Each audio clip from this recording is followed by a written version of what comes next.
praça lá, é a catedral ali. Conhece, não? Não lembro, não. Fez que fala, uma coisa assim. Foi. Dá o nome. Porra, esse é o posto debaixo d'água aí. Um cara constrói um posto pra ficar debaixo d'água. O posto que é que nem o de Manaus, né? É meio flutuante. Subiu além do que ele foi. Rapaz, depois que as estradas do Brasil estão tudo esburacada, mano. Que esse ministro aí faz um posto desse aí, indecente desse aí. O posto fica debaixo d'água. É verdade. Eu tô aqui em Manaus. Isso é muita incompetência mesmo, né? Né, Tata? Aqui deitado. Muito cheio. Ah, é? Porra, vendo isso? Aqui em Manaus, tô deitado aqui. Olha de baixo. Vem, tá vendo?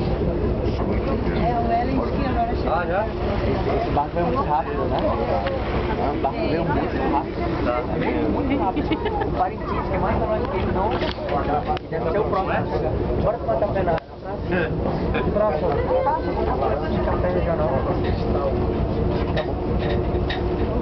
Aí não tem mercado.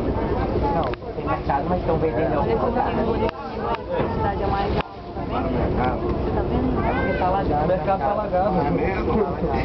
Essa parte tudinho. É a parte que a gente não queria funcionar. Ah, às vezes foi nada embaixo do mercado. Aí a água entrou lá. Embaixo da esplanada é... Aí deve estar mais